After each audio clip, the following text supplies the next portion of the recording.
제가 캄보디아 다녀온 청년들에게 이런 질문을 계속 던져봤습니다. 그곳에서 가장 기억에 남는 것이 무엇이냐 라고 할 때에 참 몇 가지를 이야기했는데, 그 중에 하나가 복음 팔찌 만들어준 이야기, 그리고 또 예배 시간에 하나님이 부으신 그런 이야기들, 그리고 또 하나가 있는데 그것이 뭐냐면 가가 호호 방문하면서 전도한 이야기였습니다.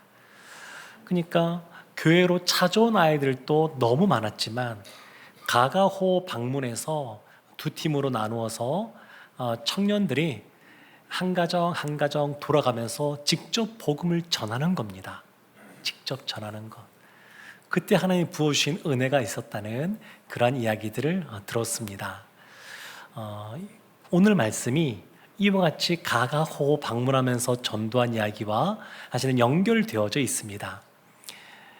사도 베드로와 요한이 성전 미문을 지나 성전에 들어가려고 할 때에 날 때부터 서지도 못하고 걷지도 못하던 그러한 지체 장애인이 있었습니다. 근데 베드로가 그것을 보고 은과 금은 내게 없거니와 내게 있는 것으로 내게 주더니 나사렛 예수 그리스도의 이름으로 일어나 걸으라, 그렇게 말했습니다. 오늘 본문에 보면 그 한 번도 서지 못했던 사람이 나사렛 예수 그리스도의 이름을 믿고 일어섰다, 이렇게 말합니다. 그리고 나서 너무너무 기뻐서 이 사람이 베드로와 요한 옆에 있을 때에 오늘 본문이 시작하는 11절 12절 말씀에 이런 말씀이 나옵니다. 나은 사람이 베드로와 요한을 붙잡으니 모든 백성이 크게 놀라며 달려나가 솔로몬의 행각이라 불리우는 행각에 모이거늘 베드로가 이것을 보고 백성에게 말하되 이스라엘 사람들아 이 일을 왜 놀랍게 여기느냐? 우리 개인의 권능과 경건으로 이 사람을 걷게 한 것처럼 왜 우리를 주목하느냐? 이렇게 말을 합니다. 그러니까 지금 다른 사람들도, 성전에 드나드는 다른 사람들도 이 사람이 날 때부터 걷지 못해서 미문 앞에서 구걸하던 사람이라는 것을 알고 있었습니다. 근데 그가 벌떡 일어나서 걷기도 하고 뛰기도 하고 하나님을 찬양하니까 사람들이 놀라워하면서 이 일을 행한 베드로, 요한 사도 주변으로 많이 모여들었습니다. 그때 베드로가 하는 말이 뭐냐면 왜 우리를 주목하느냐? 이 경건의 능력이 우리로부터 나간 것이 아니다 라고 하면서 복음을 증거합니다. 이것이 중요합니다. 베드로는 사람 너는 어부가 되라는 하나님 예수님의 말씀을 듣고 예수님을 쫓아왔습니다.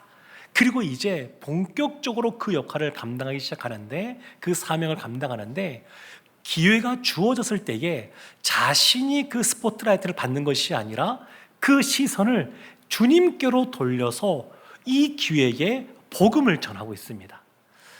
캄보디아에 가서 가가호 방문하면서 복음을 전하는 것은 기회를 만들어서 복음을 전하는 겁니다. 그러니까 예수 믿는 사람은 어떤 삶을 살아야 되느냐? 기회가 주어졌을 때에, 또 그것이 아니어도 기회를 만들어서 예수가 그리스도라고 하는, 구원자라고 하는 것을 선포하는 증인의 삶을 살아야 될 줄로 믿습니다. 15절 말씀에 보면 끝부분에 이런 말씀이 있습니다. 우리가 이 일의 증인이라. 우리가 이 일의 증인이라. 그러면서 증인의 모습을 이 베드로가 보여줍니다. 그러니까 그리스도인의 정체성이 있는데, 그리스도인은 어떤 사람들이냐? 그때 그 정체성을 말할 때 가장 큰 부분이라고 말씀할 수 있는 것이 뭐냐면 이 증인이라는 겁니다. 예수님이 이 땅에서 유언처럼 남기신 지상 대명령을 보면 다 증인이 되리라, 이렇게 말씀하였습니다. 증인의 삶을 살라고 하는 것이 우리에게 주어진 그러한 정체성입니다. 정체성. 한번 생각해 보십시오. 우리가 신앙생활할 때 가장 중요하게 생각하는 것이 무엇입니까? 우리 성도님들은 무엇을 가장 중요하게 생각합니까? 사도행전 2장, 3장 이 말씀들을 한번 기억을 더듬어 보면, 만약에 복음의 본질, 신앙생활의 핵심이 다른 나라의 언어를 말하는 방언의 은사를 받아서 다른 사람들이 그걸 보고 놀라게 하는 것, 이것이라고 한다 그러면, 만약에 하나님이 주시는 능력으로 나사렛 예수 그리스도의 이름으로 병자를 일으켜 세우는 것, 그것이 복음의 본질이요 우리 신앙생활이 추구해야 될 가장 중요한 것이란다 그러면, 우린 이 시간에 모여서 하나님을 예배하고 기도할 때마다 늘 우리가 부르짖는 것은 뭐냐면, 우리에게 방언의 은사를 주세요, 그리고 이 병자가 낫게 해주세요. 늘 이렇게 기도해야 될 겁니다. 근데 보면 사도행전은 그것에 집중을 하고 있지 않습니다. 사람들이 놀라워하고 또 크게 또 놀랄 때, 그때 그 시선을 돌려서 베드로가 사도행전 2장에서도 그렇고 지금 3장에서도 그렇고 복음을 전하고 있습니다. 복음을 전하고 있습니다. 그러니까 증인된 삶을 사는 것, 이것이 너무너무 중요한 겁니다. 근데 문제가 있습니다. 그것은 우리가 복음을 전하기가 쉽지 않다는 겁니다. 복음 전하는 것이 쉽지 않습니다. 그래서 저도 7, 8년 전에 성도님들과 함께 캄보디아를 가본 적이 있었는데, 그때 가가호 방문하면서 복음을 전했습니다. 제가 먼저 이렇게 시범을 보여주고 그 다음에 권사님들, 집사님들이 돌아다니면서 같이 복음을 전했습니다. 근데 다 끝나고 나서 한 권사님이 이런 말씀하시는 겁니다.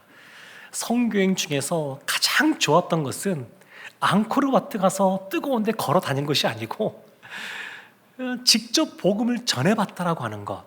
그동안 그 교회 이름이 들어간 그러한 티슈 같은 거 들고, 그리고 사람들의 것을 나눠주고, 예수님 믿으면 행복합니다, 행복의 시작은 예수 그리스도입니다, 그리고 우리 교회는 좋습니다, 이런 이야기를 했지만, 이런 삶들을 참 오래 살아왔지만, 직접 자신의 입술로 하나님이 창조주시고 우리가 죄인이고 예수님이 우리를 긍휼히 여기시고 사랑하셔서 이 땅 가운데 오셨고, 그래서 예수님을 믿어야지만 죄의 문제가 해결되어지고, 이런 것을 전한 적은 처음이라는 겁니다. 그래서 이것이 너무 본인에게는 감격스러운 일이고, 이제 이와 같은 증인의 삶을 살아야 되겠다, 이런 이야기를 들은 적이 있습니다. 신앙생활하면서 복음을 전하는 것 생각만큼 쉽지가 않습니다. 근데 이 전도는 은사가 아닙니다. 전도는 시간이 또 걸려야 또 맺을 수 있는 성령의 열매도 아닙니다. 전도는 예수님 믿으면 그 즉시로 할 수 있는 것이 전도입니다. 증인의 삶입니다. 예수님이 거라사라고 하는 지역에 가신 적이 있습니다. 근데 그곳에 도착하니까, 그곳은 돼지떼를 키우는 곳인데, 그곳에 한 군대의 귀신 들린 사람, 그러니까 귀신이, 여러 귀신이 한 사람 가운데 들어간 경우거든요. 그 군대 귀신 들린 사람이 쇠사슬에 묶인 상태에서 무덤 사이를 왔다 갔다 하고 있습니다. 근데 그때 예수님께서 그 귀신을 쫓아내 주시고 그 사람이 고침을 받았습니다. 그리고 그 사람이 뭐라고 말하냐면, 예수님과 함께 가기를 원합니다, 동행하기를 원합니다, 그렇게 말을 합니다. 그때 예수님이 이 사람에게, 너는 나를 따라오지 말고 이 일을 너의 가족들에게 알려라. 그런데 이 사람이 자신의 가족만이 아니라 그 거라사 지방, 그 데가볼리 지역에 있는 사람들에게 이 모든 일들을 전파하기 시작합니다. 예수님께서 사마리아 지역에 있는 수가성을 지날 때입니다. 한 여름에, 한 낮에 그 물을 기르러 나온 한 여인이 있었는데, 예수님께서 그 여인을 만나서 이런저런 이야기를 하십니다. 생수에 대해서 말씀하십니다. 그 여인이 드디어 깨달았습니다. 예수님은 그냥 어떤 선생님이 아니구나. 그리고 그걸 깨닫고 물을 길러 왔는데, 그 물동이를 내버려 두고 동네에 가서, 와 보라, 내가 이런 분을 만났다, 이런 것을 전파합니다. 성경은 뭐라고 말하냐면, 그 예수님께 많은 사람들이 나왔고 많은 사마리아인들이 예수님을 믿게 되었다, 이렇게 기록하고 있습니다. 그러니까 복음을 전하고 하는 이 전도의 삶, 증인의 삶은 예수 믿는 사람은 누구라도 할 수 있는 겁니다. 누구라도. 근데 우리가 좀 어려움이 있지 않습니까? 그래서 이게 좋은 것이 뭐냐면 사도 베드로가 말했던 것처럼 우리가 이 일의 증인이라고 말하는 건 우리 홀로 전도한 건 아닙니다. 그 옆에 지금 요한 사도가 함께 있습니다. 바울이 전도할 때 혼자 하지 않았습니다. 바나바와 함께하게 했고 또 함께 따라가는 실라가 있었고 또 함께 평생을 함께 했던 디모데를 비롯한 그러한 동력자들이 있었습니다. 홀로 한 것이 아닙니다. 그래서 우리가 혼자 전도한다 그러면 그냥 가슴이 콩닥콩닥 뛰기도 하고 꼭 해야 되나 이런 생각이 들기도 하고 여러 가지 어려움도 있지만 우리가 증인이라고 말했으니까 우리가 함께하면 굉장히 수월하고 좋습니다.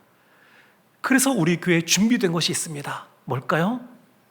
9월 달에 있을 수은행복 축제. 수은행복 축제가 그래서 있습니다. 그러니까 그 한 영혼을 주님께로 데리고 오고 그렇게 하는 것은 우리가 할 수 있는 영역이 아닙니다. 다만 우리는 누구라도 믿지 않는 사람을 작정하고 기도할 수는 있습니다. 그 누구라도 할 수 있습니다.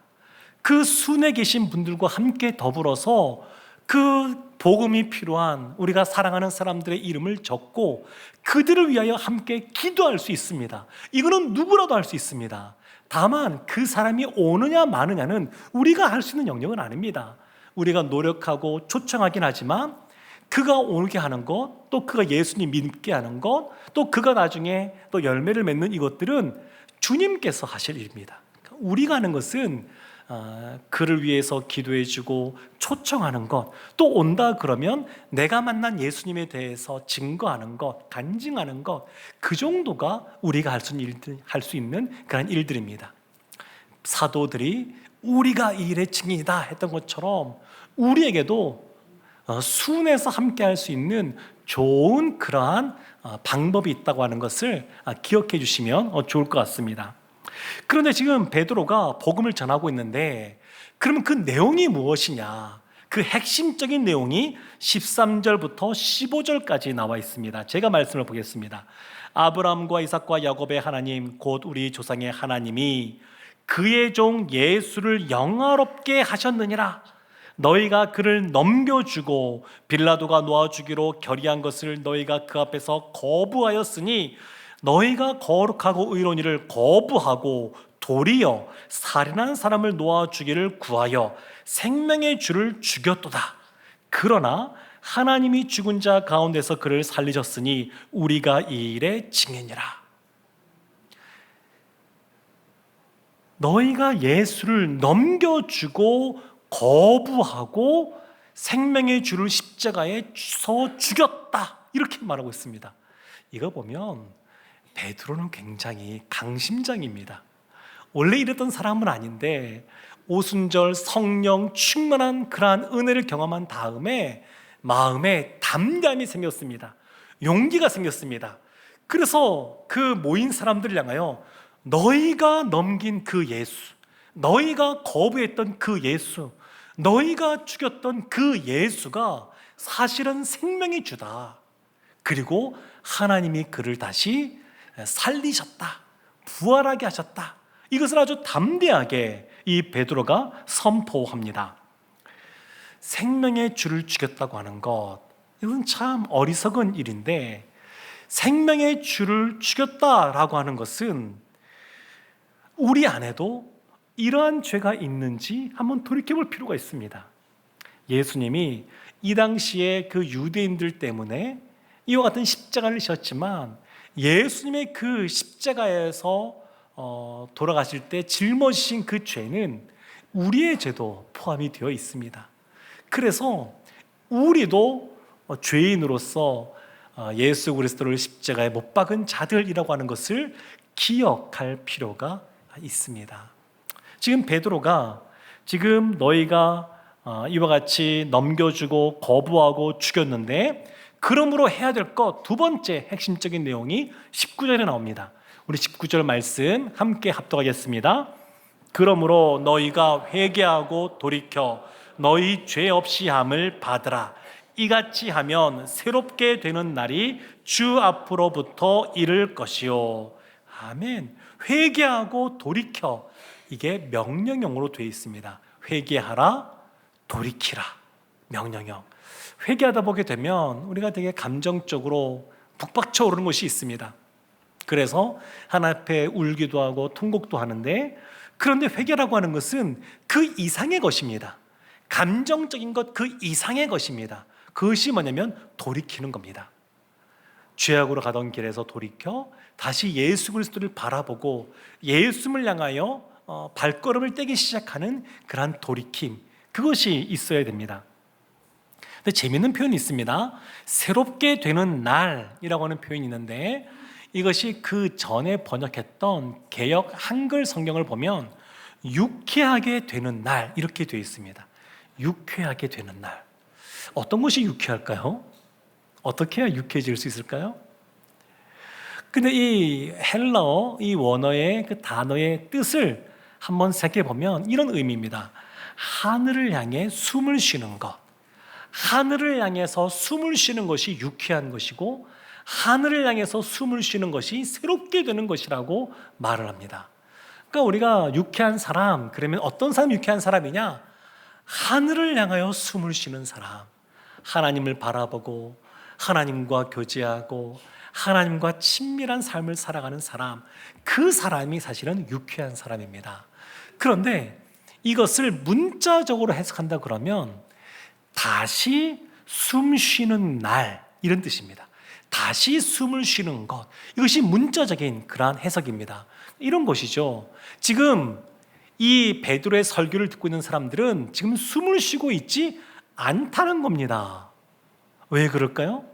생명의 주를 죽였으니까. 생명 되시는 예수님을 죽였기에, 십자가에 못 박았기에 그들이 지금 숨을 쉬지 못하고 있다는 겁니다. 그럼 어떻게 하면 다시 숨을 쉴 수 있을까요? 회개하고 돌이키면. 회개하고 돌이키면 다시 숨을 쉴 수 있다. 이것이 유일한 방법이더라고 말하고 있습니다. 사랑하는 성도 여러분, 지금 베드로는 기회를 얻었습니다.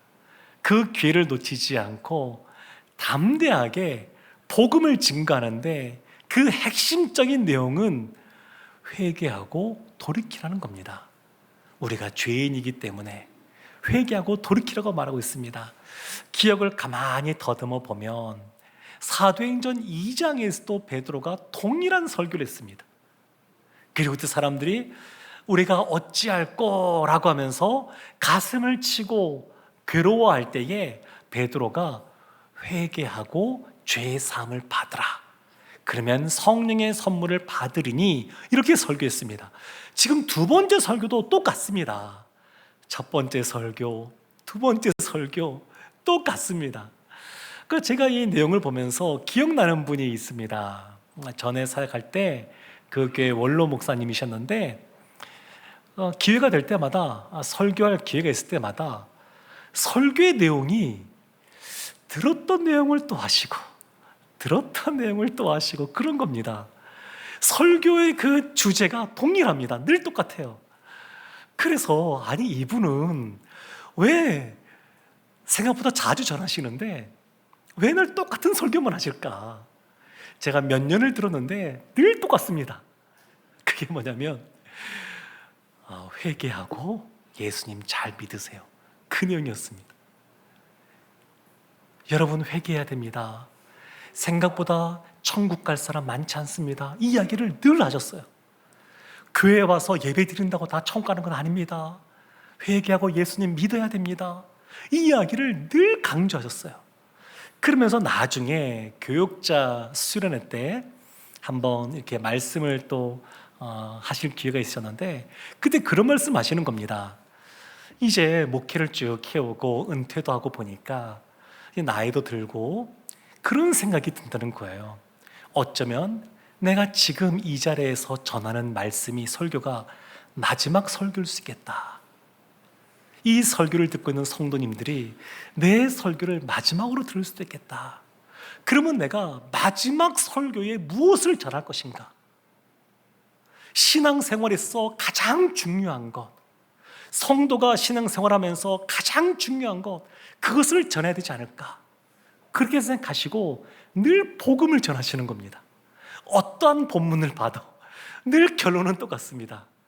회개하고 예수님 잘 믿어야 된다고, 이 땅에서 천국 백성으로 살아야 된다고, 그 이야기를 늘 전해줬습니다.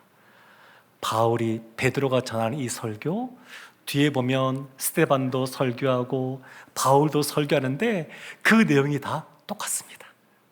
다 똑같아요. 그 핵심은 뭐냐면 회개하고 돌이키라는 겁니다. 회개하고 돌이켜 예수 그리스도를 잘 믿어야 된다, 그것을 말하고 있습니다. 사랑하는 성도 여러분, 우리 성도님들도 가정에서 또 부모로 계시지 않습니까? 또 순에서도 말씀을 나누는 순장님으로 계실 수도 있고, 주일학교에서 아이들 가르치는 교사로도 계실 수 있습니다. 근데 우리가 그와 같은 자리에서 말씀을 나누게 되는데 무엇을 나눠야 될까요? 가장 중요한 건 베드로 사도가 그랬던 것처럼 복음을 증거해야 됩니다. 하나님의 말씀을 전해야 됩니다. 그래서 우리의 그와 같은 말씀을 통해서 하나님이 드러나고 그 말씀을 듣는 가족들, 또 순원들, 또 주일학교에 있는 우리 학생들, 그들 모두가 예수님을 잘 믿는 하나님의 사람이 되게 될 줄로 믿습니다. 베드로는 증인의 삶을 살면서 회개하고 돌이키라고 말했는데, 우리도 이 시간 우리를 좀 돌이켜보면서 내가 과연 이런 증인의 삶을 살고 있는지, 그리고 온전히 돌이켜서 주님을 바라보고 있는지 우리를 살펴보는 그러한 시간 되기를 원합니다.